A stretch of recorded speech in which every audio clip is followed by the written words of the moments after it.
Le secrétaire d'État du Saint-Siège, son éminence Pietro Cardinal Parolin, a célébré la messe dominicale à la basilique Notre-Dame de Paix de Yamoussoukro lors de sa visite dans la ville.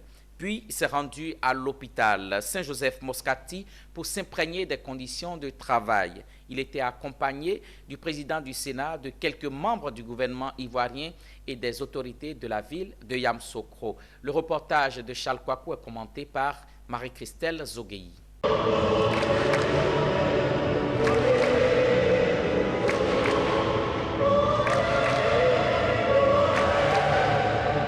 Cette messe dominicale à la basilique Notre-Dame de la Paix de Yamoussoukro a été célébrée par le secrétaire d'État du Saint-Siège, éminence Pietro Cardinal Parolin. C'était lors de sa visite récemment dans la ville. Une messe au cours de laquelle le vicaire délégué du diocèse catholique de Yamoussoukro, révérend Père Hervé Djezou, a appelé à la nomination d'un nouvel évêque pour le diocèse. Une intention de prière nourrie par l'ensemble des fidèles du diocèse et dont le secrétaire d'État du Saint-Siège, éminence Pietro Cardinal Parolin, prend bonne note. Une action qui permettra de solidifier les liens entre l'État de Côte d'Ivoire et le Vatican.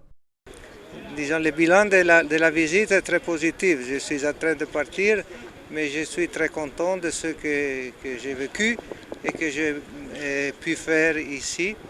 Alors, au niveau de rencontres avec les autorités du gouvernement, j'étais très bien accueilli.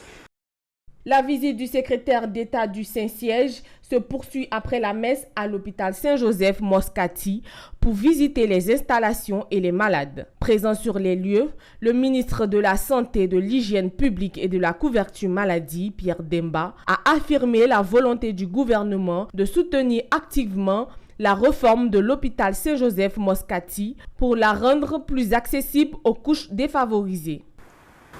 À la demande donc de l'annonciature, le Premier ministre nous a instruit de travailler avec son équipe pour trouver un partenariat, en plus de ce qui a été déjà signé, pour que cet hôpital puisse non seulement servir avec le plateau technique tel que ça a été conçu au départ, mais permettre donc d'élargir le périmètre de soins aux populations les plus vulnérables. Avant de quitter la ville, le secrétaire d'État du Saint-Siège, éminence Pietro Cardinal Parolin, s'est rendu sur le caveau du président Félix Houphouët-Boigny où il a déposé une gerbe de fleurs.